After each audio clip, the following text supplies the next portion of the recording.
We have our first matchup, of course, we were talking about coming up. That is going to be a Zerg versus Zerg. Of course, as ZvZ experts, we will hold your hand and guide you through as we take a look at some of our boys that were competing over here. Lambo and Elazer did very well, actually, as far as the Zergs go in that free-for-all yesterday. Gave us a good impression of how in shape they were. Yes, when you team up with each other and face everybody else individually, it's pretty good for you. But to this match, I think this is maybe, and I love Kevin's analysis of this might be one of the most 50-50 matches I've seen of all 12 of the players up here in WCS Winter.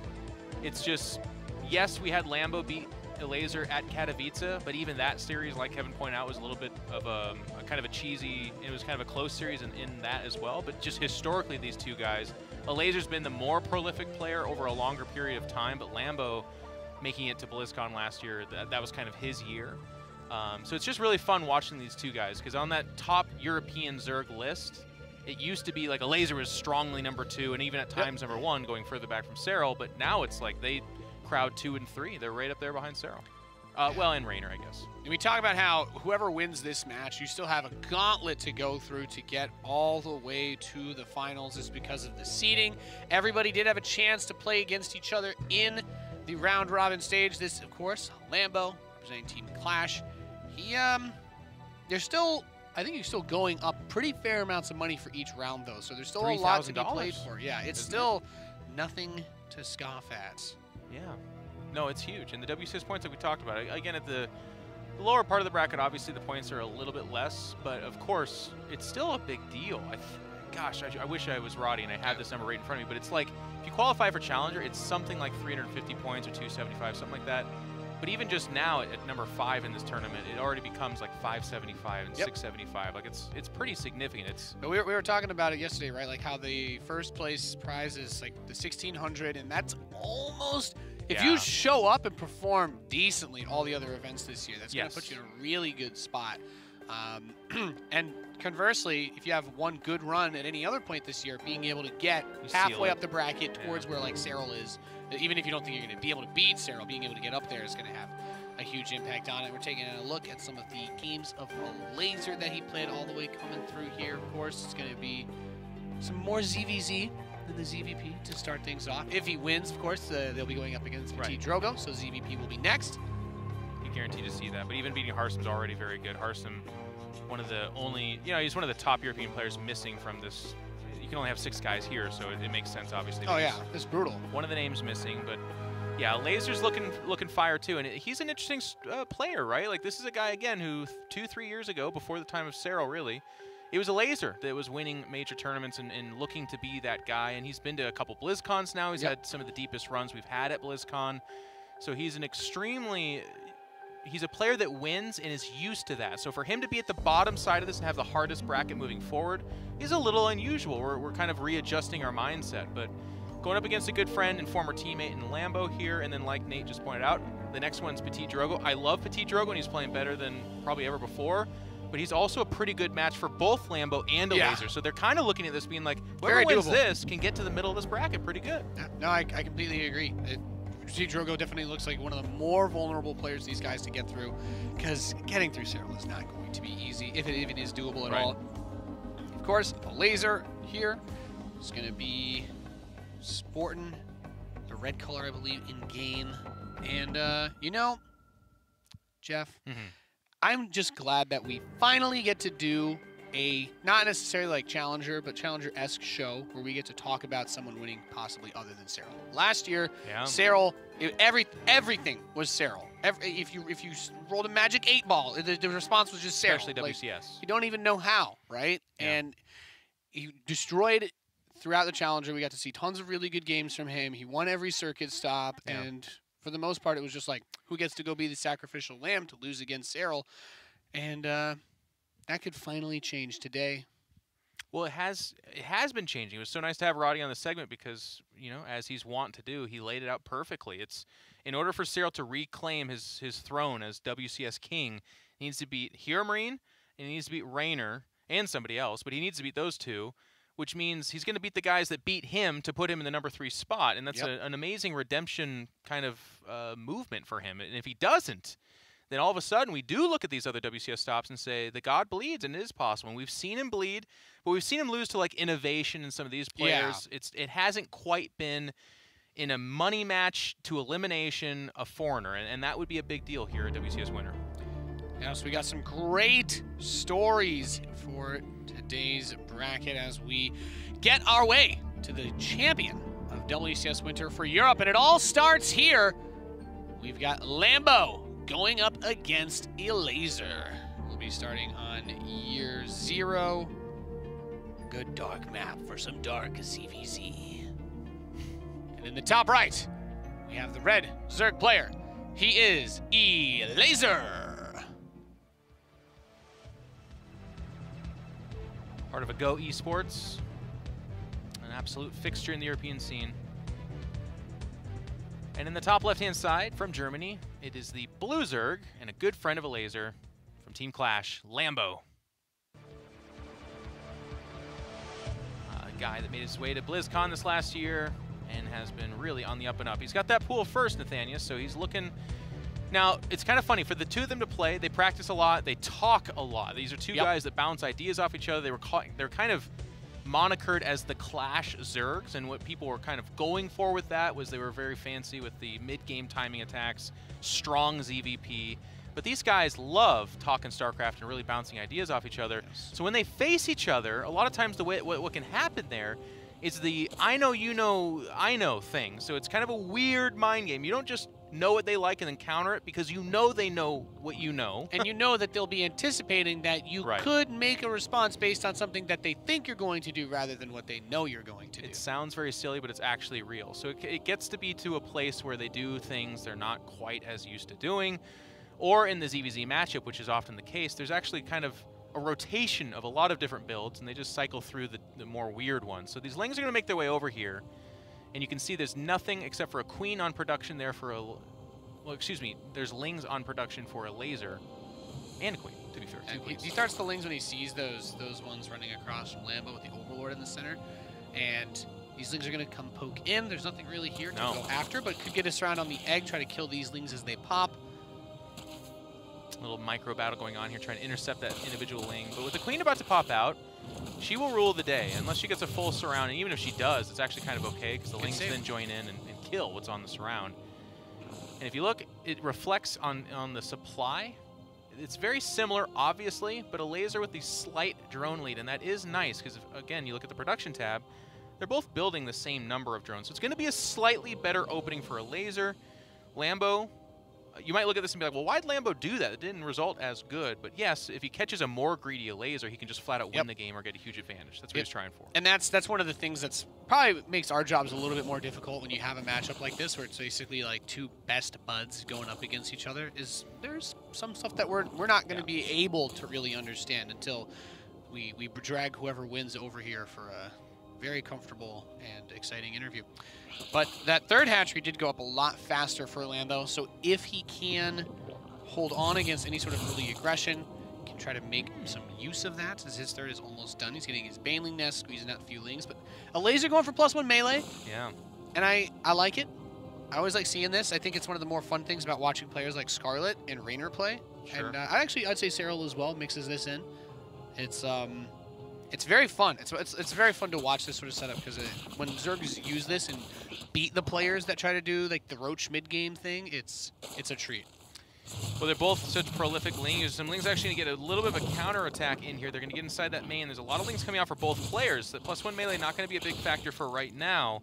And army supplies are pretty close to being even as they try to make the exchange here. Part of the reason I like this +1 melee is there's multiple entryways into this third base. We're getting pictured here, but it's of course reflected on the other side of the map as well.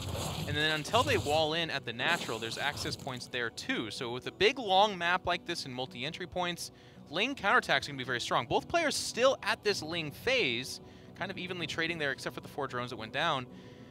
But if they're going to get... This is actually so good for Elazer, by the way. The fact that we're not seeing Roaches coming out for Lambo, the fact that he's not being allowed to tech in that direction, it's a much more gradual tech towards that, means that the +1 is actually going to become pretty relevant here. And if they're both just making Lings, well, hey, guess what? +1's good. Yeah, that's a really good thing to touch on, that there is the Roach Warren just finishing now for Elazer. So he's going to have those +1 melee upgrades on his Zerglings, but he will also have the option to throw those roaches out. Lambo does have +1 coming in for his ranged units, but he doesn't have a roach horn, he doesn't have a lair, so his there's really nothing here that's like looking very compelling for him in terms of the setup. Yeah, interesting here. Elazer's going to be the first one to start making roaches, and they're really, really good in ling defense, but so is +1, gosh darn it, and it's interesting that he's going to be bailing out of that, kind of, if you will, and he's adding his own +1 range here, too. A scrappy little link fight. If you're Lambo, you're like, oh my goodness, my Zerglings suck. What's going on over here? And then you click on one of those enemy lings, you see they've got that upgrade that they invested in so much earlier, and those roaches that you're talking about coming out now can focus fire down those banelings, or heck, just try and get in their face and soak up the blasts themselves, as they're much more durable than those lings. And if those roaches can tank at all in a fight, and those Zerglings are allowed to fight, that +1 upgrade really starts to pay for itself in huge ways. Yep, you're exactly right. I was going to kind of touch on that. This +1 melee still does become somewhat relevant in the sense that if you do go for that kind of pre-lair or just as lair hits timing, that's cool. But we're seeing spine crawlers added for Elazer as well. He is going towards lair, and here's 10 more lings coming out. But I do like his constant counterattack. So you can see they just fit through that hole there. So this is a mistake by Lambo. It's going to be a full scout. He's going to notice is Elazer here, even if he doesn't get any super good damage in here, and 2 drones is already fine. No lair. So where does Lambo go from here with that? It's got to be just that he's, as I say it, never mind. It's just going to be a super late lair. It's still a very late lair. It's great intel. He sees that he's got a lair way ahead of him. He'll add roach speed immediately. And roach speed in that fight is a great, powerful tool. And I think that's really important that you touched on that, Jeff, because like if he gets the roach speed and tries to make some sort of play, bouncing between maybe the natural, the third base, there's a lot of work that he can do. He is going to sort of aspire. Yeah. So he's giving himself, I wonder how much he wants to commit to that. This is that friendship ZvZ thing, Nate, I think. Yeah, it's like, that might be it. It's just so weird. I mean, he got +1 melee. Then he went +1 range into faster lair roaches, but then he's going to go spire. So he's just, the two of these guys are in such deep on each other's heads that it's getting weird. This is not, that's not normal. No. I think one of the more fun things about ZvZ lately, and you guys are going to see it probably later today when we get up towards Cyril's games, people are playing ZvZ in Europe very differently lately. Yeah. Cyril's style is always really fun to watch, but I want to see more of that Rainer madness, right? That ling lurker. So sick. Well, he's at the top of this chart, if you will. He's the final boss. We'll see if he breaks the trend. Scarlet wasn't able to hold the spot against the assault of Neeb. A little bit of a skirmish here out in the middle of the map, but you can see supply-wise, Lambo's actually overtaken. It's an army. Workers still in favor of Elazer, which is lesser of a big deal as the game goes on, but still pretty big. And it's going to be 6 mutas. So Nate was kind of touching on this, like how much of a spire is it going to be? I think we'll see not much more than just the 6. Gone for the most part are the days of like +1 air attack and 30 mutas. Viper's too strong, Fungal too strong, Spore Crawler's too strong. Just doesn't happen as much. Yeah. Zerg. As cool as mutas can be to use, the AoE abilities against air that Zerg has are pretty scary. So shows the mutas. Of course, you want to try and get rid of the overlords, get rid of the overseers on your side of the map. One of the risks that you always run into when you're going for these spires, and we saw it a lot more pre-nerf, but ZvZ for a while was actually just people nicing each other nonstop the entire time. And one of the big things, of course, that mutas can do, cut off a bit of that map vision, make it a little bit more difficult for your opponent to say, just try to bring all the queens with them as anti-air, which is still something that people will do. Yeah. And Elazer is actually going to be the player, now that he has cleared out that vision, to go for the Nidus network himself. Yeah. So he can do a big assault. And use the mutas to give vision is actually a great way to do that. Yep. Able to reinforce just immediately. The attack after a muta tech is pretty classic, because you're going to kill 4 or 5 overlords, and in that time they're building Spore Crawlers as well. So it's just a very down time for the receiving Zerg of the mutas. And meanwhile, behind these mutas, usually, in this case, Elazer is making nothing but army, and that has been the case. This Nidus network, maybe up in the main, and then also out in front, could be very, very lethal. But also a bit of a roach battle over here. Now that's, he's going to need some corrosive bile, and he's getting way ahead of his Ravager, so a very sloppy kind of frontal assault by Elazer. Yeah, I'm surprised he's doing it like that. I guess he wants to use multiple armies, one to pressure at the front, the mutas here, but also there are some inside of this Nidus worm that's finished inside of the main base of Lambo, and these roaches and Ravagers just shooting at each other, dropping those biles, trying to pick and pull and prod the opposing army. But what has come out now? Okay, the Nidus side looks like none of the units actually came out of it after it finished? He was microing the Roach Ravager battle, and he is getting a little bit ahead over here. Supply-wise, still again in favor of Elazer. And there's going to be that reinforcement network, which probably should have gone down earlier. Gotta say, though, the Queens being pulled into the main base has made these mutas a lot more free to come over and try to focus fire down the Ravagers on their own. And the reinforcement Nidus is going to help with a flank. He's going to drop Bile on it, so not that many units are actually going to make it out. No. And again, supply still in favor of Elazer, but Lambo's done this about as well as you possibly can. Workers are a lot closer, so it's all in army supply is the difference for right now. And Hydras are starting to come out for Lambo. So yes, he's down in supply. He's behind in upgrades, kind of. It's 2 range attack versus 1-1, which is still better for the 2 range attack. But with the Hydras coming out, if Elazer's not able to do something pretty significant here soon, I fear Hydra and then eventually Lurker could swing the tide here. Yeah. The composition switches are really, really big. Of course, we talk about Lurkers absolutely destroy Roach-based armies. The Mutas still splitting apart with the army, getting a lot of work done. Another Nidus inside of the main base. More and more Roaches coming out. We'll say big thing favor for Elazer. He's got that +2 attack, but he doesn't have any Carapace upgrades. And okay, Nidus in the main is done. How much is he going to commit here? Looks like just a few Roaches. But it's a leaky ship. Like, it has to be focused on. So an adequate amount of force there from Lambo, but that does open up positioning here for Elazer. If you don't deal with the Nidus network, all of a sudden 30 Roaches come flying through, and then you're in big trouble. But this positioning for Lambo is getting worse and worse, and I'll tell you what, the Hydra tech that I was thinking maybe could have a big sway on the impact here, it's not looking to be the case. 9 drones have died on this 3rd. The 4th is also under attack, and Lambo is in a lot of trouble. Yeah, no, this is really rough. Lost so many drones with this attack. The Nidus Worms, he kept popping them around. I think another one just finished and died inside the main. And there's another Nidus building. There we go, on that northeast base. Snipes the drones immediately. Demands his attention, says, get over here and deal with me or you're going to be in a lot of trouble. And they can just hop back in that Nidus network if they want to. Some don't. Okay, one doesn't make it. Not the biggest deal. That's a save on a lot of Roaches there. And the Mutas, these guys have found themselves some crazy utility in this game. So many worker kills, so much damage done between focusing the Ravagers and just bringing the Queens over so that he could get the Nidus Worm down somewhere else. Yeah, Elazer has really been playing a very cleanly executed game today. Sure has so far. Not a bad start to the series. Prosobal's getting landed here a little bit on Elazer. No Nidus networks as we can see on the mini-map. But again, this becomes a little bit of a problem where Lambo's the one that's having a tougher time replenishing. You can kind of see the army. Again, they're both hovering pretty close, but it's a 22 worker advantage for Elazer, which means, again, that he's banking more, he's replenishing more. And Lambo doing an okay job on the defensive, but what's the exit strategy here? Is there a huge X factor number of Hydras? No, there's not. Game 1's going to go towards Elazer. Off the positioning, off of those Nidus Worms. Great play. Yeah, really well done. It certainly was a strange start. It felt like +1 melee, but didn't really do anything with it to any big degree. The Ling run bys only got like 1 or 2 drones at max, which, you know, it's hard to do to get anything in terms of like the Ling harass and ZvZ, but it didn't. I don't know that it felt like it was like really worth it for the fast +1. I still like it. I like that choice to go for it, but you were right there. Like, he went straight into +1 range attack, got the Roach Warren, very late lair from both players, but he still got his a little bit faster, and capitalizing on the lair with the Spire, I think, was the right choice. It's a lot easier to defend, because sometimes when you go for mutas, so the opposing Zerg player will try to like push the pedal to the metal with a big Roach attack right as those mutas are coming out. And I think having that +1 melee makes it a lot easier to hold that type of attack when you're a little bit more vulnerable going for the Spire. Sure. I think for me, the other angle here that I really enjoy about this is that both the players were testing each other. It's Lambo that opens up with the pool first. He does that, hoping to catch Elazer on some kind of greedy build. Didn't get that, but that's okay. He's kind of sampling. It's a best of 5.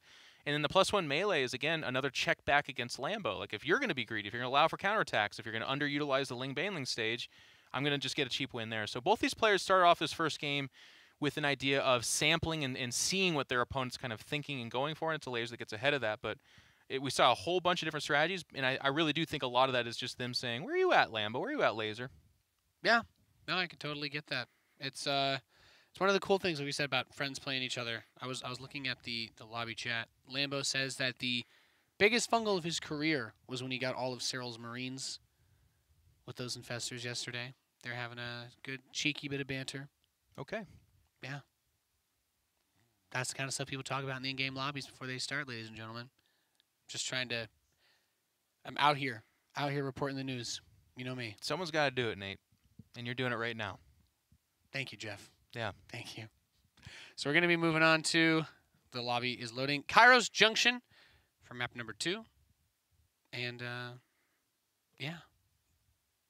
Ready to get into this. How are you today, Jeff? You ran a dry there, didn't you? A little bit. I don't know. Sometimes it takes us a little while to get between these games, but it's all good. We have, I think the reason why is that we have like so many different languages you can watch this in. Presumably, if you're watching this, you can speak or understand English to some degree, or maybe you don't speak English, but you want to listen to a different language stream so that's not as distracting while you're laddering. I don't know. You ever watch? You ever wake up and be like, I missed GSL. I'm just gonna watch the French broadcast of it. No, I don't. There's dozens of us, Jeff. I'm trying. Like I've thrown out the life preserver. The coffee hasn't hit me and you're yet. swimming away from it, and I don't know where. I'm like, the coffee hasn't hit me yet. Okay. It's the first match of the day. I'll get better, I promise. Okay. Well, we've got the lobby set up. We're just literally waiting for them to start. Ah. Good times. Do you have any more analysis you want to do? Any more breakdowns? I'm waiting for you to host. Just go ahead and ask some questions or something. All right, Jeff. How about... Nope, I got nothing. Yeah. What's your favorite ZvZ build? Favorite ZvZ build? You can give a Brood War answer if you want to. I'll let you mix it up. I know we touched on it during the broadcast. I enjoy when people change it up and do different things. I always like lurkers. I think they're very powerful. I think back to Serral versus Raynor and that amazing best of 7 where lurkers were a huge part of Serral's ability to come back. But then I also think of the most recent ZvZ between Serral and Raynor where Raynor dominated Serral with Ling lurker. That was really, really cool. Not to say that we're going to see it here, but what was kind of funny about that, to touch on it, by the way, is Raynor, after that match, so this is the round of 8, he tweets out and says, oh, it's cool to see my style starting to get used more. He's talking about himself beating Serral. And then Lambo, Elazer, just about every top European Zerg was like, excuse me? Ling lurker? And then they posted pictures of them doing it like a year or two before. So it's under contention as to who actually started. You know, I saw Gumiho build BCs, and there was some guy did the same thing. He built Battlecruiser 5 years ago, Jeff. All right, Gumiho stole his build. The truth is out there, guys. We are loaded in to map number 2. You're watching the StarCraft 2 World Championship Series. In the top left, we have the Red Zerg player leading this best of 5, 1-0 right now. He is Elazer.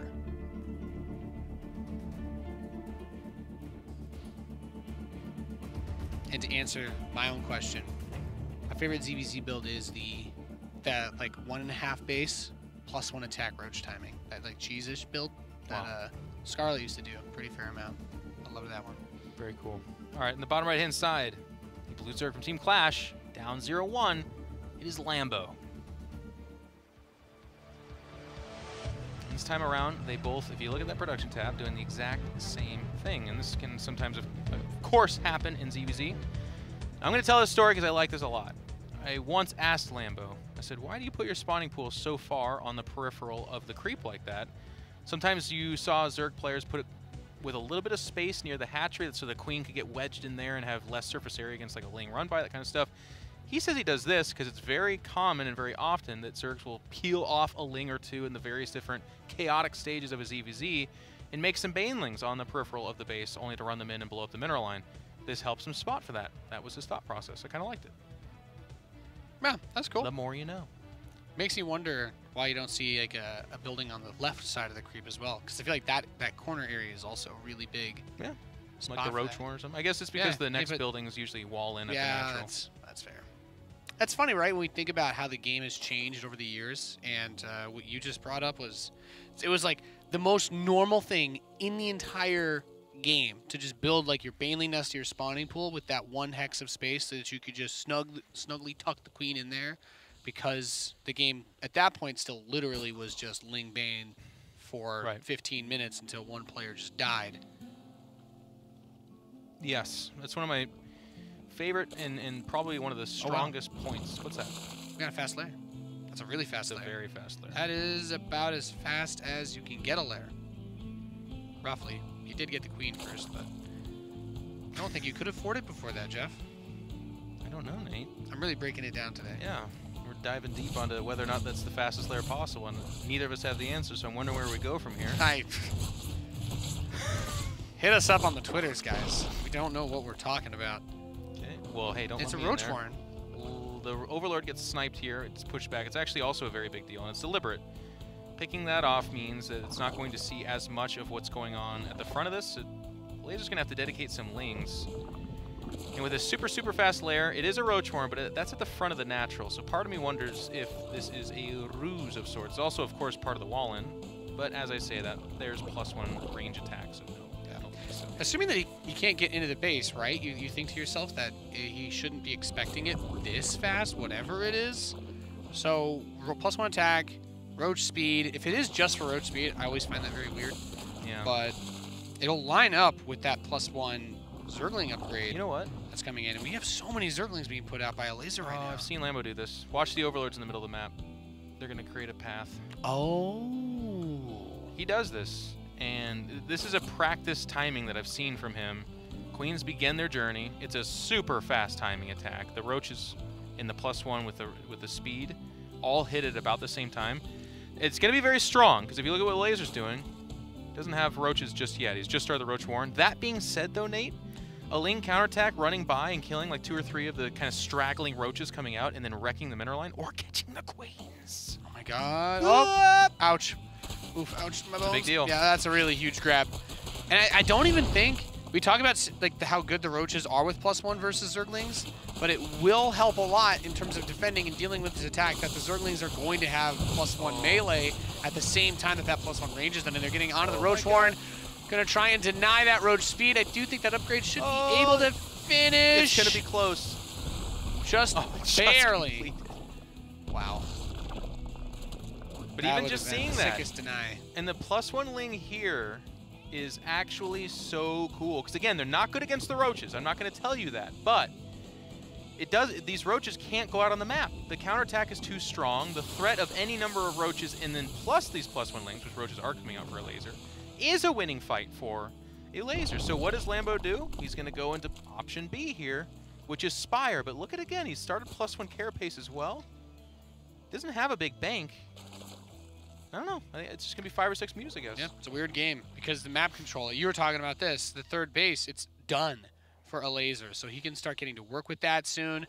Of course, he's still cranking out a lot of Lings. He's getting out those roaches and ravagers that you were talking about because he doesn't want to just die to a straight roach push.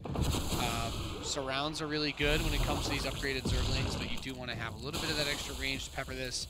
And if those roaches try to go anywhere, it is the easiest shutdown of all time to just send those Lings. He canceled the hatch even though the Lings are gone. Well, he sees what's coming. He sees roaches and ravagers as well. That's a fight he cannot take out in the open. He canceled the Spire too. Ooh. Wow. Nate, good pickup. Now that's a little bit bonkers. The Ravagers on the outside are going to be a problem, so you need to be able to maneuver against them, and you can't take the fight in the open because the Lings will get a full surround on you, hold you in place, and the Corrosive Biles will slam into you.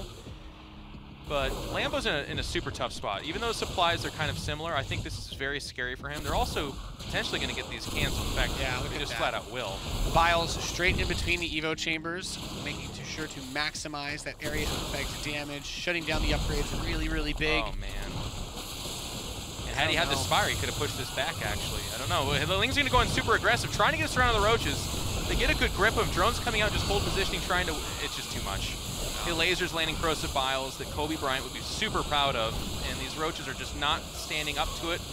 Worker count starting to plummet as they do get eliminated there, and you've just been outmaneuvered. Elazer playing Lambo like a fiddle right now. He's just this was beautifully executed by Elazer. I loved it so much. We had a really weird build out of Lambo. Like, you sometimes when you get the lair that fast, it's like you want to do. We've seen the Nidus plenty, right? But going for the roaches and +1, he was committing to a lot of like a tech-based rush with his roaches, but you don't really have the economy that you need, and just Elazer with +1 melee Lings. Roaches, we talk about how they two-shot, very effective at the wall area, but if you only move out with 7 or 8 roaches, it is cheaper, and with that +1, a lot easier to just get a big surround and be like, okay, well, I will kill your roaches eventually. You're stuck on 2 bases because you don't have Ling speed. You don't really have any way to take your 3rd base safely. And once that 3rd base gets shut down once or twice, Like, what are you going to do? That's it. Like, map control is completely in Elazer's favor. Yeah, the +1 Ling, if Elazer continues on this trend, we get to interview him, I'm going to be very curious to kind of ask him about it, because it feels like even in Game 1, +1 Ling might have been his attempt at the Lambo special. Like, the build we just saw was something that pretty exclusively Lambo does. It's something that we saw TLO do years ago, the whole creep highway, but the idea in ZvZ of hitting with those +1 roaches that fast against a probably 3-base Zerg that maybe just got their lair but certainly doesn't have the things going for him that Lambo would is amazing. But like you just broke down and like we saw in the game, +1 Ling seems to be a bit of a hard counter. The counter potential is huge, but I would say even more importantly, with Ravagers, they just win the fight. They, like, even going into the natural, they smashed it when they got around the roaches. It was not close in the fight. Yeah. The other benefit of playing that Ling Ravager style with that type of army is as soon as he broke the wall open, Lings get us around. It's very easy for them on creep with that speed to get behind the roaches of Lambo and make it so easy to land those corrosive biles onto his units. Yeah. Especially because he was getting the biles onto the morphing eggs as well. So the production was just gone for Lambo. It looks like, and I don't think this is right with the camera angles, but it looks like Elazer's staring at Lambo. Can we get a shot of the room? His production got that power. That's not the direction he's looking, is it? Maybe. Look at it. And he's like, no, never mind. I'm not staring. No, he's staring the other way. Well, now he is. He saw someone walking by, probably. Funny. I like it. Yeah. Elazer's a very intense player. And he's just an intense matchup. It's an intense matchup in control. Serious stuff. Yeah. So we're going to go to Automaton for our next series. This map is like Nidus flashbacks constantly because of how big it is. But the Nidus play itself was not like what really broke Lambo in the first map. It was more about the way that he had the big army of roaches up front, and he had the mutas harassing while he was trying to get the Nidus. He didn't put all of his chips into just that Nidus basket. So I'm wondering if we see a little bit more of that, or if it's just another early aggressive based game. Only time will tell, my friend Nathaniel. Only time will tell. Could be the Nidus, could be the Lings, could be the roaches. We'll have to wait and see. Yeah. I feel like the only thing that's certain anymore is +1 melee upgrades from Elazer. No. And I like it. That's not certain at all. Agree to disagree. Okay.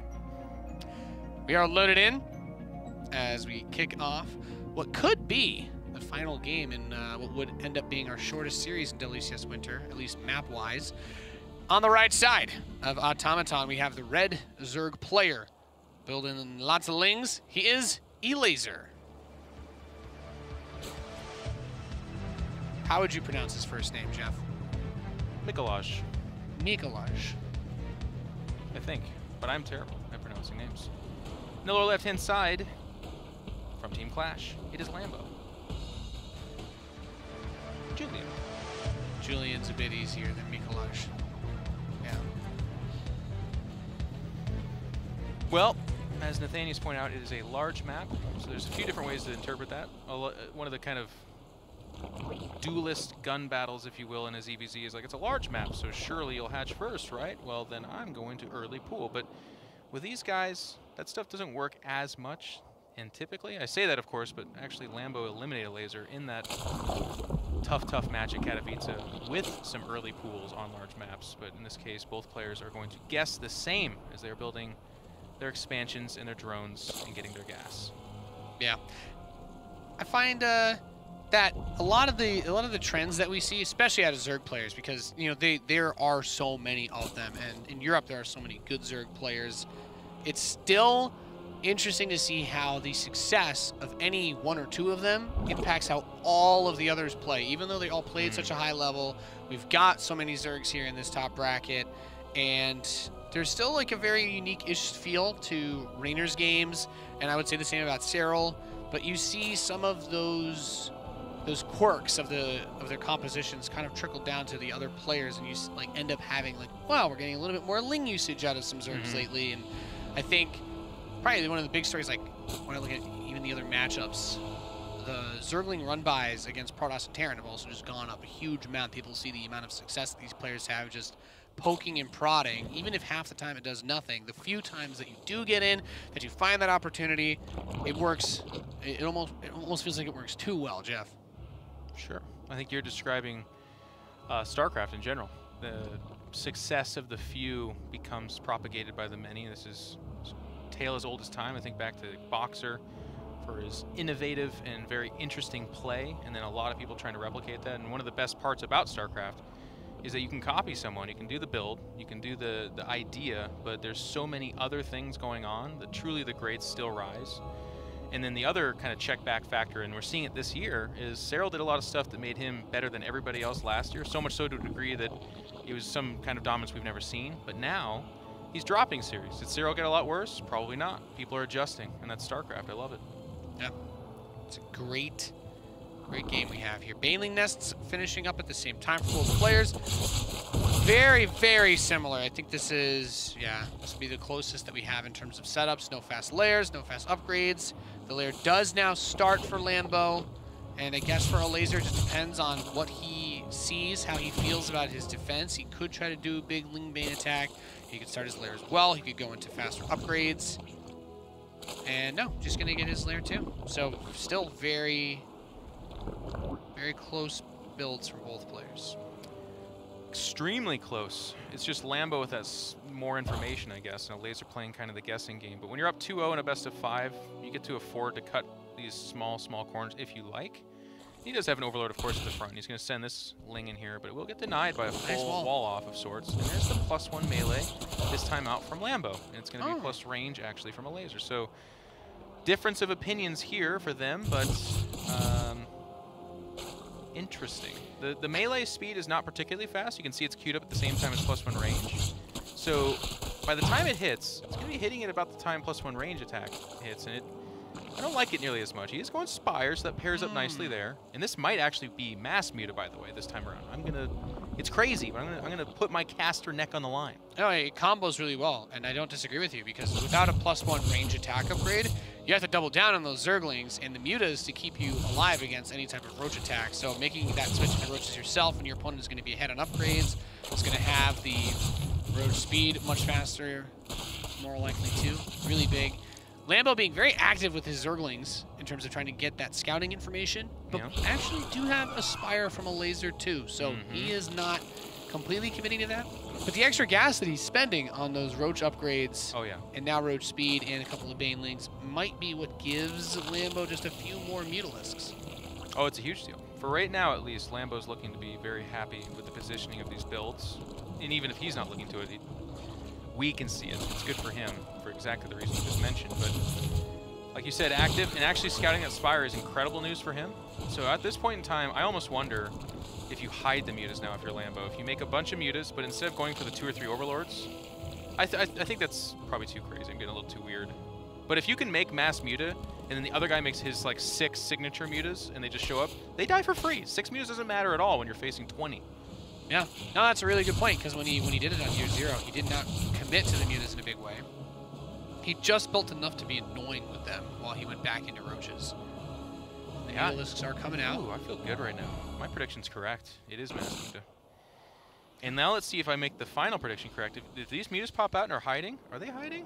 Observer person? Are these the first No, they're ones? going for the overlords. They're going for the overlords, okay. I think the next tier here, the next tier of trolling would have been to hide them. Interestingly enough, Elazer is going to double down on the mutas now as well. He had 7 in queue, but he's starting up more now that he realizes it's going to end up becoming muta versus muta. Yep. And that upgrade, now that you mentioned as well, Jeff, I'm like, Elazer's gonna need to commit there if he wants to play ball with the Mutalisks, because it's not gonna. You don't want to fall behind upgrades in muta versus muta. You die pretty much instantly. And he's not upgrading, and you're not wrong. I think he's not fully aware of the fact that this is ending up muta versus muta, mass muta. And he has spent gas away from the mutas, which is something that Nathaniel's pointed out earlier, and it's a very good point. So, and there's the +1 air attack for Elazer, but it's ages behind that of Lambo's, and even the +2 melee is more impactful for Lambo versus the range attack as well. Yeah. You just canceled. He canceled his +1 melee. Or +2 melee, excuse me. Okay, never mind. Wants to squeeze out an extra Mutalisk there.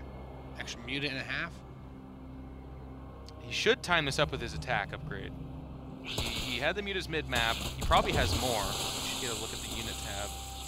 Not by much, though. 17 to 15. So the upgrade's going to be huge. And in that window of time, his Mutas should be a lot stronger. Even 5 roaches coming up for Elazer. He's still spinning gas away from Mutas. Yeah, but he doesn't have the same investment into that Zergling tech, right? So I think that's where you find the weakness of this strategy when you're trying to make this transition composition-wise, is he just doesn't have the same level of map control. Because even if he does build Zerglings, he doesn't have upgrades for them. So with that melee upgrade advantage, he's always going to lose that fight. Lambo's going to come here, start poking. Keep in mind, Lambo's +1 attack now done. Still a little ways to go for Elazer to have the same, and these upgraded things are going to come ravage these individual units out in front of the base. He's going to win the Muta battle. I think this is a pretty easy tab out for Elazer. The game just strategically left him behind. Lambo got the better of it, and there is the GG. Well done. And we will not have a 3-0. Not on this day so far. Not today. And I like that from Lambo. That was crazy. We've seen Mutas in, I believe, now all 3 of the games. But this was the first where Lambo said, no. I believe he didn't even have a Roach Swarm, which a lot of players will have just as part of the wall-in or part of the ruse. He was just completely sold on mass Mutas on that map. And Nate, you talked about it. It's a large map, so there's different ways to go about that. You can think it's a Nidus map for that reason, or it's +1 melee. The next evolution of that would be Mutas, the fastest moving army for Zerg. Really well done. Lambo trying to fight his way back into this series. Ladies and gentlemen, we're going to take a quick break. When we return, the conclusion of Elazer versus Lambo.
Welcome back, ladies and gentlemen, to the StarCraft 2 World Championship Series. We're here for Winter Europe Edition. As we make our way, we're going to have our champion today.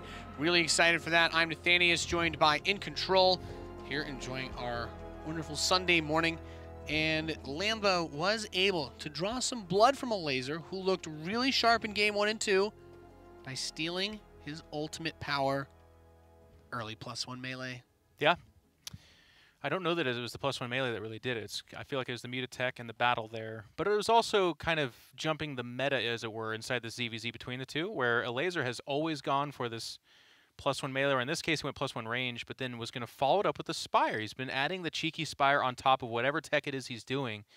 And this is the first mass mutas we saw, but it was the better mass muta of Lambo that was able to just kind of build order win against Elazer.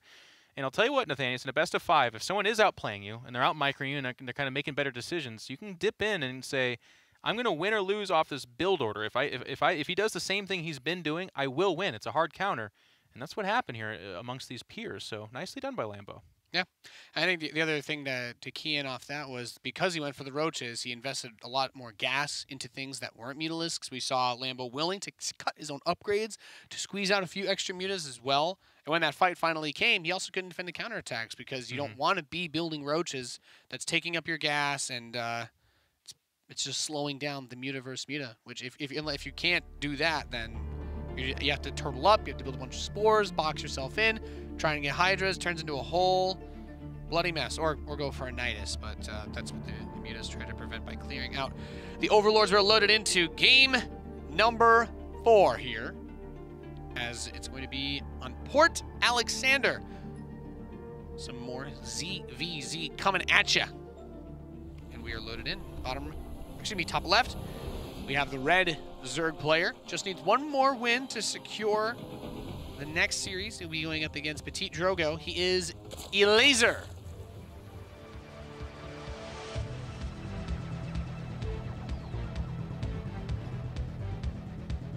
And needing to win the next 2 to get past his friend, in this case, his enemy. It's the blue Zerg, the bottom right-hand side, Lambo.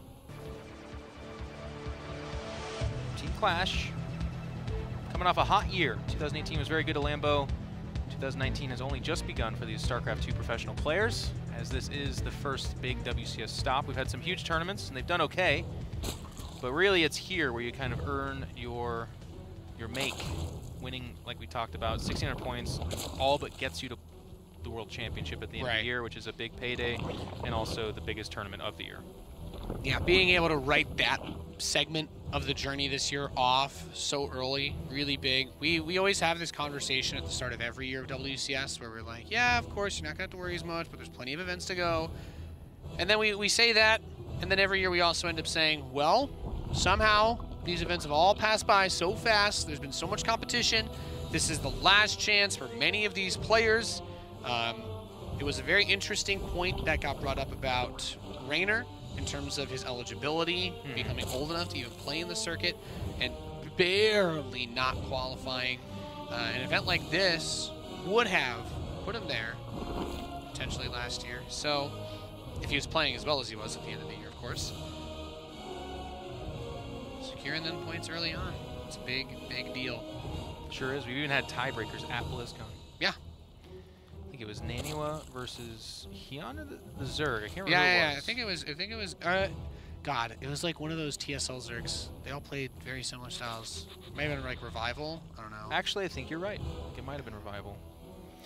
But they brought him out to BlizzCon and said, you know what? Let's decide there. Which is pretty cool. But in the past as well, just getting to BlizzCon, if you don't win a single game or don't do very well, you get $10,000, which is more than second place in this tournament. It's a very, very big deal. Anyways, enough about that. That's much, much later in the year. Right now, we can see both players, once again, playing very, very similar. If the Baneling Nest comes up here for Elazer, there it is. Then they are playing super, super similar. But as Nathanius has pointed out a couple of times here, the difference has been one or the other in the case of last game, going for +1 melee, which has been a huge theme so far in the ZvZ. It's been fun to watch it because with the way that the maps in this pool work, right? We don't really have a dataless point. We don't have an arena. There's not some crazy short rush distance map that we're getting like these tons of crazy cheeses on where people are trying to make these early pushes.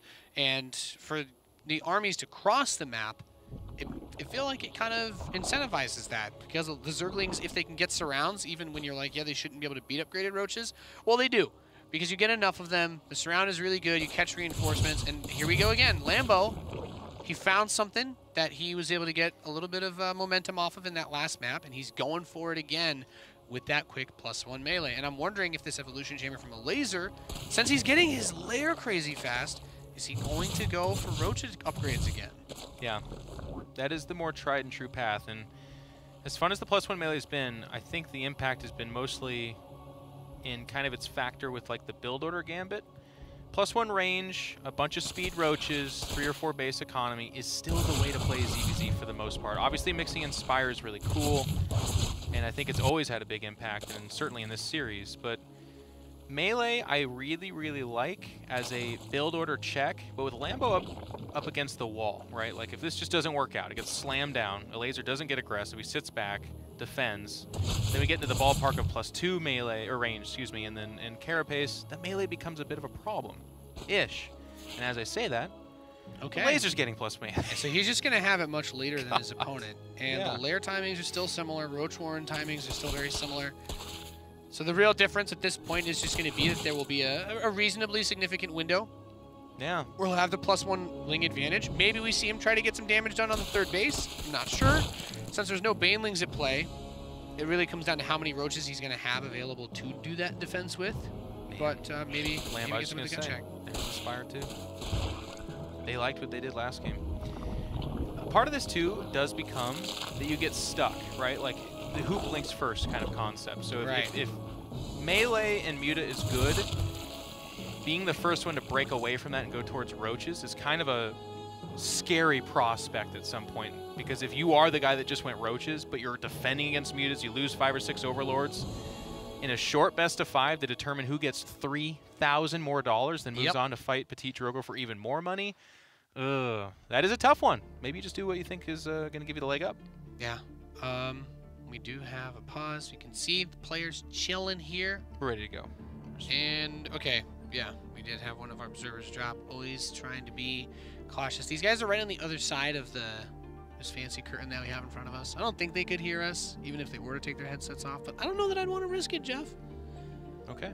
I don't want both these players to know that they're playing Zerg. All right, the game has started up again, though. And I think you brought up something really interesting in terms of the analysis of that last game, is whether he sticks to this because it works. But I think Elazer's made a good adjustment because he's recognized that Lambo might do that, and he hasn't made all those investments like into the +1 No, they're both going Mass Muta. This is Mass Muta versus Mass Muta, my man. Elazer is going to try to meet him in a more even setup, doing the same thing as him, which he was not able to do on Automaton because of all those roaches he pulled. And it's going to be weird. Mass Muta versus Mass Muta is not quite as strange as Phoenix versus Phoenix, but it's up there. There are no Scourge in StarCraft 2, so the contributing factors to Muta versus... Well, hang on. I mean, this is just... Elazer's getting ransacked. Yeah, he has got so many of those Zerglings into that third base. I was going to talk about Muta versus Muta, but forget about it. It's Ling versus Ling right now, and Lambo took the massive advantage. The +1 isn't ready yet. That window, that period of time between Lambo's +1 attack finishing and Elazer's +1 finishing was that third base and everything there. And if you know it's Muta versus Muta, by the way, Carapace is the better upgrade, so we see that for Lambo. And he's getting all these advantages. He sees no roaches. He just ransacked the economy, so he's pretty sure he's probably ahead economically. Although, as we can see, it's not by a lot of workers per se. It's more off of missed mining time. So it's not huge. It's incremental. But I guess I get to go back to this. Muta versus Muta is weird because there's no Scourge. You're not going to have Fungal till later. You certainly aren't going to have Vipers for Parasitic Bomb. So then it becomes like fighting over Lings so that the Glaive Worms can bounce off of those. But that's smaller impacts. It's mostly just Muta versus Muta. The damage gets weird, so it's Lambo with a better upgrade again. Yeah, it's hard to eyeball sometimes when you have a similar number to your opponent. These types of attacks are really big, though. Getting on top of these Vespene Geisters, I think, is really crucial at the moment. Denying the gas income off the third base is what's going to allow you to get ahead in that Mutalist count. Forcing your opponent to have to build more Banelings will also negatively impact their gas as well. Sure. And Carapace will finish as +1 attack is started for Elazer, but again, it's going to be a upgrades have 60, been really 70 late. second window there. Yeah, Elazer's had like these minute-long windows where he's been behind in an upgrade, and that made the third situation awkward. And this is really, really dangerous, because when that Carapace finishes, these mutas are going to do so much better, and now he just has to bleed out some damage on the retreat, because with the way the Defender's Advantage works, you do not want to engage your opponent with mutas on their side of the map until you know that you have an overwhelming advantage. Yeah. Did snipe 2 drones, and actually, as we just saw from our wonderful observer there, the 1 muta that died in that battle is the difference in terms of numbers of mutas. But as Nathaniel's pointed out, if you fight on the other player's side of the map, you better have some kind of big advantage, because otherwise they will reinforce better. Yep. Now Lambo's going to try to push this upgrade, and he's flying forward here. If he clicks on Elazer's mutas, he'll know that he has the upgrade advantage. So this could be a very good time for him to strike before that +1 attack upgrade is done. Get some overlords. Supply blocked is Elazer big time here. Just going to negate the advantage. The mutas are going to engage right now. Link's kind of fighting out the low as well, but they actually are going to go ahead and get on that mineral line. And I believe with the supplies, you can see that Lambo has guessed correct at this point in time, even if Elazer somehow wins the muta battle. Yeah, the Queens have shown up and helped a bit. The muta scale starts to slowly tip in his favor. But you're right, the third base gets cleaned out there, and Elazer finds himself down about 6 workers. Right, that was the point I was going to make. It's just a bit of a trade there, and with the economy advantage for Lambo, he'll be able to take that trade and say, sure, you can for right now have a few more mutas. I'll go home and heal, lick my wounds, and just start making more of them and better. He's not starting up the next upgrade, though. Usually you want to go 1-1 on the mutas. Okay, there it is. It's a little bit of a gap. It's not perfect play. But the other kind of funny thing is muta versus muta is super rare. So sometimes you'll see more blemishes and mistakes from these players that you otherwise wouldn't, because this is not their forte. This is not what they do all day long. It's not like this is the first time, don't get me wrong, but it's rare. It's definitely one of the more out there strategies that we don't see a crazy amount of these days. Mutas are going to engage in the center of the map. I feel like Laser did a good job getting the jump on him there. But again, these Zergling counterattacks by Lambo, and always going for those drones mining the gas there. It's so frustrating. At the same time, those Lings get over towards the natural. Some of them are going to get into the main base, just nibbling away at that spawning pool. And more drones are going to die. Laser is down to just 30 workers. And he's just playing whack-a-mole right now, and it's a losing game. Like, every time he's not hitting the mole actually punches him right in the face. So he just lost a bunch of drones up in the main. The muta fight is going pretty good for Elazer, though. He's giving a chase back. We can get a count on the mutas, though. I don't think he has so much so that he can just end the game right now. That's what he would need. It's at 29 to 18. 29-18. Hang on. That's quite a few. The Spore and the Queens make the difference, I think, in the fight. If I was Lambo, I'd make a few more spores just to be sure. Like, he's winning the Ling battle. Look at this. Everywhere we go. Oh, yeah, this is a massacre. The natural. It's all about the mutas right now at the natural. The mutas of the natural. Cannot say enough how important they are. There it is. Yeah, that Spore is going to contribute a lot to this fight. Really big in this muta v muta fight. This count starts to drop very heavily. We're at 17 versus 10. That's just not enough. We have to be able to end the game with that. He can't. Nope. He taps out. We're all tied up. We're going to go to game 5. Wow. Wow. Those Spores are really big. I mean, we talk about the insane amount of damage that they do versus Mutalisks. And that was like the whole reason why they were skilled up, was to deal with those Mutalisk plays that used to be, no pun intended, the scourge of ZvZ. Spores are strong, Nate, but I actually want to emphasize something completely different from that. So at the end of that, it was 17 to 10, and he went into it with 11 muta advantage. So it's about a 4 muta difference, sure. Obviously, that's not perfect math. The more important thing here is strategically, with the Lings counterattacking the entire time like that, you can win the muta fight. Let's say he wins with 9 left, which is weird math, and there's no Spore there, and all the mutas are dead. 9 mutas don't end the game, because there's several more Spore crawlers, and there's just Lings pouring out of the hatcheries, and you're losing everything back at home. So the situation Lambo put Elazer in is, yeah, you got more mutas, you're going to win the fight, you're going to make it look scary, but you're dead. I win the game. And you'll make that trade every day of the week. It's a weird one. It looks odd, but it works out as a win for Lambo, and that's what you want. Yeah. How about that? Lambo bringing the series back from the brink of defeat. He was down 0-2, and now he has settled the score. So one final map will decide who moves on from our first series of the day here, WCS Winter Europe. Pretty awesome. I was going to say, we were looking at our potential first stop. Elazer looked so sharp, and then in Game 3, Lambos decides, you know what? I'm going to take a page out of your book. I'm going to start doing the fast melee thing and he has made it work really, really well. Great control, and his run-by game seemed even better than Elazer's in the first few games, too. So just constantly poking and prodding on poor Alexander, getting those drones down, preventing the Mutalisk count from getting too high. And I guess the Mutas didn't even matter at that point because he still spent his money on the Mutas, but he couldn't afford the Zerglings to defend at home. I think you hit the nail on the head there, Nathanius. He basically said, Elazer, that looks pretty good. And then he co-opted it for himself. And it's been 2 games of mass Mutas and good Ling use to just confuddle Mr. Elazer here. And I'll tell you what's scary. When you go up 2-0, you're feeling really good. You're feeling like there's just no, I don't lose. I'm going to do a couple of, I can lose this next game. I can do it all in. All that kind of fun StarCraft math comes in. But when you lose 2 in a row and then all of a sudden you're 1 away from being eliminated, the voice actually works against you because it starts to say, how embarrassing would it be to lose 3 in a row? Yeah. And Elazer, obviously he's a champion. He's won some of the biggest tournaments we've had. He's been to BlizzCon. He's been in the top 4. He's way up there. So he's got a mastery over that voice, but he's going to need it now because it's talking to him and it's saying, what if Lambo does it again? Is Lambo just the better Zerg now? The student becomes the master. It's time to find out in control. In the top left, here on King's Cove, we have the red Zerg player. He is Elazer.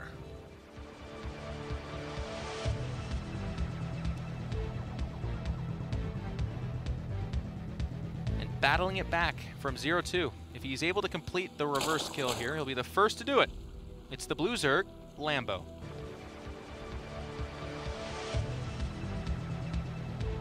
And the starts of the last couple ZvZs have been very similar. Either player wanting to gamble with an early pool, nothing super crazy.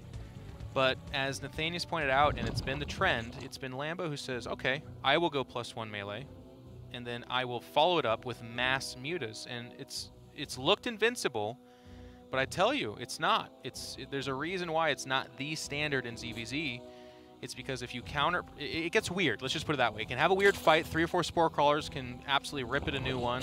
A fungal lands, some Vipers pop out, or too many Hydras turn the tide. Queen Nidus, all this stuff is very scary. But if it works right, it can win games against players you typically wouldn't beat, as is inside the series. Yeah, I was a little bit surprised that we really just had the one game that was very much, or like felt cheesy, right, with the fast lair. But even that was just for like the roach speed, and it got awkward because you know, we had the other side was just that really fast melee upgrade that did a really good job of boxing him in and containing him. So I'm wondering now if it's, I guess, actually, you know what? I don't feel like I'm wondering. I feel like it is going to be very similar to the last 2 maps. I was just going to ask you, Nate. So in a best of 5, doing the same thing is a tough one to call for, but you think he does it again? You think he does mass sling, mass muta? I feel like Lambo is going to stick to that. I liked what Elazer was going for in the last game, but it's like a really tricky thing because it feels to me like Elazer isn't very comfortable versus that Link style, even though he's good at doing it, because he really got pulled apart the last few maps.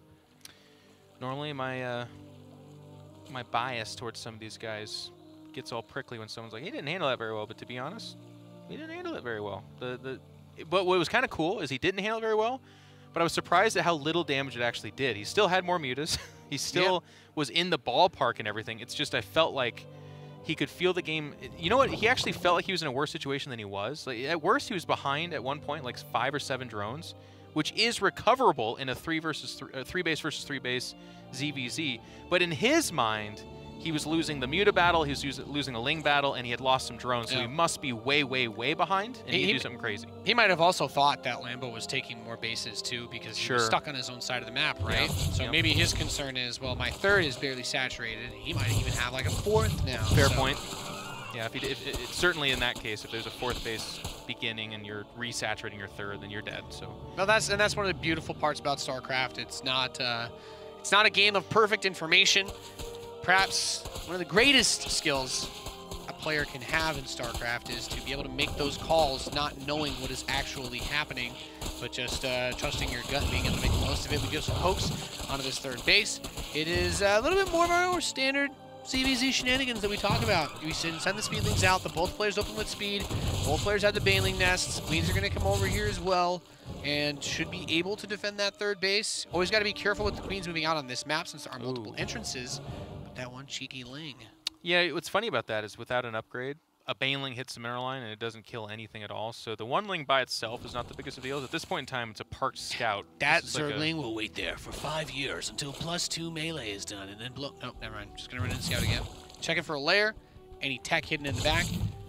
But that is also really nice to know, because in this series we have had quite a few of those fast lairs, and we're gonna see that quick evolution chamber for Lambo again. He's got Lings on the way. He's taking another gas. I'm just waiting to see it. That +1 melee. Boot up. I bet it's range. I'm gonna say it. I think he blinks first, and I would actually like him to blink first. It's gonna be range for Elazer. Nothing out from Lambo. We're kind of waiting on bated breath. You said you saw the evolution chamber complete, yeah? Yeah, he has next to the Baneling nest in the natural. He's just taking his sweet time. No lair for him yet. A lot of Lings coming out. So here comes a huge swell of Lings. But with already having Banelings as a laser, and now access soon to Roaches, should not be super effective. The Ling does scout no lair, though, for Lambo, which is interesting. Yeah, I mean, he's just kind of committing, it looks like, to just a crazy Ling flood with the Banelings behind it. So maybe he doesn't start any upgrades because he's thinking to himself that he wants to end it here and now. A lot of the forces out there, but we do have Banelings on top of the ramp for Elazer. Wow. And he just needs to hold on, but perhaps he's really going for it. This might be just a ridiculous amount of Banelings. And Elazer doesn't believe. He doesn't even believe. He actually has drones coming out in his production as well. He might have. Wow, he might have really underestimated this. A lot of Banelings making their way up into the main now as well. And that actually might be such an anticlimactic ending, and it's too bad, but Elazer just did not think that he would do this. He was like, you're going to just do pure Lings right now, dude? You know what? He shifted this game so far in this series away from Roaches that at the end of the day, he's like, yeah, I'm just going to kill him with the Mass Ling Flood before +1 would finish, and tons of Banelings. Yeah. And Elazer, down to just 25 drones, still has these Zerglings to deal with in his base.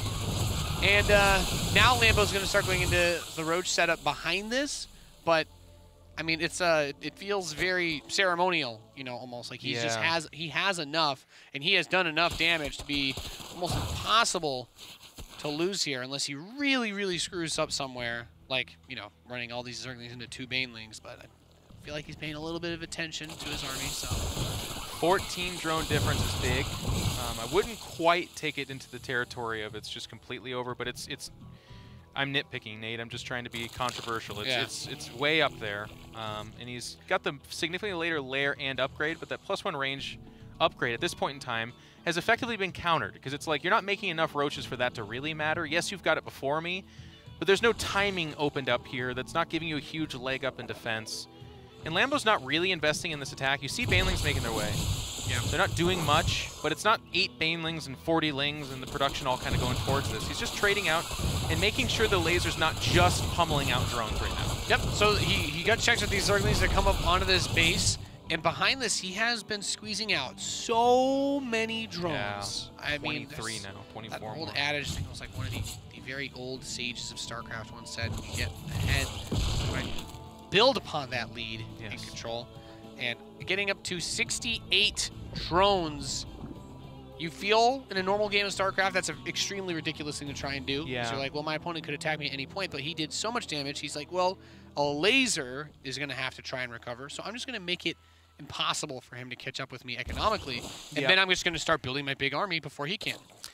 And Elazer's chasing Ghost right now, too. Keep in mind, one of the things Nathaniel touched on was the ability to make decisions with no information or limited information. And right now, he's got Mutalisk PTSD. He's very worried about them just showing up and ending the game. And man, Elazer cannot get off this. He's going to add his own Spire here.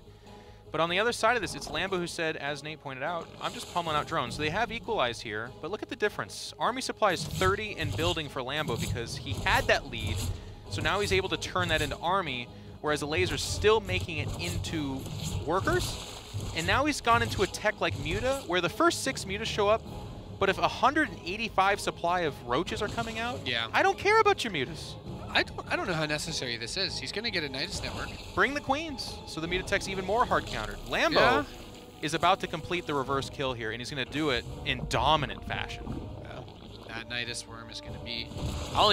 in my mind, I'm like, well, I feel like with how long it'll take for a good amount of Mutas to get out, he could have just attacked him, but maybe he will just use it for the Queens. It looks like the Roaches are going to start to cross the map. can't even make that many mutas. It's going to finish here. He's going to make like 4 and then like trickle out 1 or 2 after that. And he tried to be crazy greedy with the amount of drones that he went up to as well, because he knows that he's in a very tough spot. But he's doing it so much later than Lambo that Lambo has been able to build up this very large army, this very large force. So Overseer in the main base is going to be killed there. I believe the Nidus network is done. No worms are tunneling yet. Not yet. So he's pulling back a little bit. He's letting the Hydra Tech finish, so either he did scout the Spire that Overseer right there. Okay, cool. So he's kind of respecting it quite a bit, which, fair enough. I mean, I guess one of the only ways he could lose this is like overinvest in roaches and then 20 mutas somehow materialized. And he's like, wow, I did not expect that. And then this game gets messy. So he said, okay, I'll make Hydra. And then I don't care about your mutas. And now it becomes weird for Elazer, because he's also shown that he doesn't want to do mass mutas, so it's not going to be more than this 6. But they're going to hit a Spore Crawler and Hydras everywhere they go, so they should be just about complete dead weight. The Spire and the mutas are completely irrelevant to the fight. It's just those 6 Mutalisks that we see on the production tab. So those have finished, and it's straight back into roaches. Looks like there was a Contaminate dropped on the Evolution Chamber for the +2 attack. So that's going to be slowed down for Elazer if Lambo attacks right now. He'll be able to have that upgrade lead in the fight, although that upgrade is very close finishing. And we have the Nidus dropped inside the main. The mutas are here to try and deal with it, but they will not be able to stop it while it's tunneling, not in this situation. That pulls a lot of the army back, and that opens up this opportunity for Lambo to try and complete the reverse sweep in this best-of-5, getting that beautiful concave around Elazer's army, diving in on top of that force. +2 attack is going to finish after half the army is dead for Elazer. And wow, what a series, what a turn of events to witness as Lambo has done it, down 0-2. He needed to win 3 games in a row, and he has completed a tremendous comeback. Another Nidus will pop up outside to reinforce this point. And that's it. There's really nothing Elazer can do. Lambo's going to continue to push up, straight past that 4th now, towards the 3rd. The roaches here are going to die. He has those Hydralisks you were talking about in control. The drones are going to come off the line, but they will not be able to stop this onslaught. GG. Absolutely stunning. You hate to see it kind of emotionally. Obviously, Elazer is a amazing, amazing player. These guys are friends, and it sucks to watch that. But on the flip side, it's really, really cool to see a player like Lambo reach in deep and say, yep, my back's up against the wall. I lose one more, I'm out of WCS Winter. But he finds himself an answer, and he finds it off the back of a couple of mass mutas. And then that last game, he went completely standard, other than the Ling Flood, and that caught everybody off guard. Like, foregoing Lair, foregoing tech, and just making tons and tons of lings and running across the map. Elazer certainly didn't see that coming. Crazy. No, that was an absurd fight. I mean, he had so many Zerglings, and I think at that point it was somewhere in the realm of like 10 to 14 Banelings with that big push. And he says, I'm going to go towards the natural, and he's going to bring everything that he has back. He managed to turn this series into just a crazy Ling fest between him and Elazer, and by doing that really big Baneling attack, no roaches, it was just really, really well executed by Lambo, and that's got to feel so good. We're going to talk to Lambo in just a moment, but he does win this match, so he's going to advance on in our bracket in WCS Winter. He has a Protoss opponent coming up next in control. Yep, and there it is. Petit Drogo awaits him one rung higher. These guys, of course, play all the time as they are top dogs on that European scene, so this should be a very good match. I will say, we talked about this before, Petit Drogo also, not the Petit Drogo of the past, where he's been very good, but, you know, kind of round of 16 and kind of bounced out fairly early. I actually think this is a very good match, even though Lambo traditionally is a super, super amazing ZvP player. Petit Drogo's been showing some new life. Yeah, that's, I think, something that Drogo, watching this series, maybe trying to keep his eyes on are Lambo's Lings. Once he kicked it into that Zergling mode in the last 3 games, things really fell apart for Elazer. But that's going to be the next series coming up. We've got Lambo here at the desk to talk to you about some beautiful ZvZ. Lambo, I'm just gonna start with it. How about the Zerglings, man? What in your mind told you to make the adjustment in the last 3 games? I didn't really adjust. I just went through with the plans that I had prepared for the maps, and yeah, he also seemed to have a lot of stuff prepared. Like, we didn't play standard at all. Usually we play very different, like both of us. So yeah, this was a very weird series that usually our games look very different. Well, so the Ling Flood on Game 5, that was just going to be your plan, or did you see something in there to do? That actually wasn't my plan, but I thought he might go Quick Lair either to Nidus or to go Muta, and I think against both it's good. Yeah. Yeah. That was crazy. Were you not worried? I mean, you were down 0-2. I guess I just want to ask about your mindset when you're down 0-2. You guys have had such amazing series back and forth. You eliminated him at Katowice to go on. Can you give some insight too into your friendship and because you guys practice and play a lot? Was that a problem, or is it a business as usual? That's not a problem. Like yeah, there's no hard feelings if we chase each other in a tournament or so. Everyone just tries to win, and yeah, I like after the first 2 games, I felt I was a bit tilted because in the first game I canceled my Baning Nest. My plan was actually to go for a Ling Bane attack, but then I scouted the Evo chamber before the 3rd base, and I thought he was going 2-base Lair, so I canceled my Baning Nest, which the Baning attack would have worked because he canceled his. He didn't go Baning Nest himself, so I was a bit. I was like, I should have really won that game. It's a bit stupid that was such a bad decision, right? And then in the 2nd game I canceled my Spire, which I also should have finished and just made Spines. So yeah, I was a bit rough on myself there with the decision making, but I was like, okay, I have good plans prepared for the next maps. Let's just keep going. Yeah, and I think one of the interesting things about this is all the Zerg players that are left in this tournament are very distinct styles. A lot of people big fans, of course, of Serral and of Raynor. How do you feel you stack up against them in terms of the way that you play in this meta? I think I play a bit similar to Serral stylistically, just a bit worse in the normal games, but I bring out a bit more specific prepared stuff for my opponents. But yeah, I don't play like Raynor usually, even though this series it kind of might have looked like it. Well, obviously we can't ask you specifics and won't, but you're heading into Petit Drogo. Can you just give some background on, like, do you guys hit each other in ladder? Is he a custom player that you play with? Like, where is Petit Drogo on your radar? What do you yeah, think? I think he's one of the better Protoss players we have, and we do practice sometimes, obviously not before this tournament. We also play each other in WSG. He also prepares very specifically for the series, so I'm not quite sure what to expect, but yeah, I think he's just a good overall player. Okay. Yeah, that's awesome. Anyone you want to give thanks to, practice partners, sponsors? Specific shout out to Zanster, who managed to wake up at 6 p.m. European time every day. That's to practice. Not all heroes wear capes. Okay, not all heroes wear capes. No, but he played a lot with me, even though he might not. Like, ZvZ customs might be a bit boring, especially if I played the same opening every game. So big shout out to him. Also Denver and Sarah practiced with me, so shout out to them as well. And yeah. Very cool. Awesome. Thank you so much, Lambo. He's going to be going on to our next series to face off against Petit Drogo. You're watching the World Championship Series for StarCraft 2 Winter. We'll be back with our next match. We'll see you in a few. Again, both hovering pretty close, but it's a 22 worker advantage for Elazer, which means, again, that he's banking more, he's replenishing more. And Lambo doing an okay job on the defensive, but what's the exit strategy here? Is there a huge X factor number of Hydras? No, there's not. Game 1's going to go towards Elazer. Oh my god. Oh, ouch. Oof, ouch. My bones. It's a big deal. Yeah, that's a really huge grab. And I don't even think going to try and deny that roach speed. I do think that upgrade should be able to finish. It's going to be close. Just barely. And had he had the Spire, he could have pushed this back, actually. I don't know. The Ling's going to go in super aggressive, trying to get us around the roaches. They get a good grip of drones coming out, just hold positioning, trying to. It's just too much. The Lasers landing corrosive biles that Kobe Bryant would be super proud of, and these roaches are just not standing up to it. Worker count starting to plummet as they do get eliminated there, and you've just been outmaneuvered. Elazer playing Lambo like a fiddle right now. This was beautifully executed by Elazer. Still a little ways to go for Elazer to have the same, and these upgraded things are going to come ravage these individual units out in front of the base. He's going to win the Muta battle. I think this is a pretty easy tap out for Elazer. The game just strategically left him behind. Lambo got the better of it, and there is the GG. Well done. He's winning the Ling battle. Look at this. Everywhere we go. Oh yeah, this is a massacre. Natural. It's all about the Mutas right now at the natural. The Mutas of the natural. Cannot say enough how important they are. There it is. Yeah, that Spore is going to contribute a lot to this fight. Really big in this Muta v Muta fight. This count starts to drop very heavily. We're at 17 versus 10.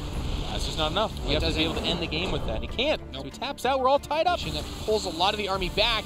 And that opens up this opportunity for Lambo to try and complete the reverse sweep in this best of 5, getting that beautiful concave around Elazer's army, diving in on top of that force. +2 attack is going to finish after half the army is dead for Elazer. And wow, what a series. What a turn of events to witness as Lambo has done it, down 0-2.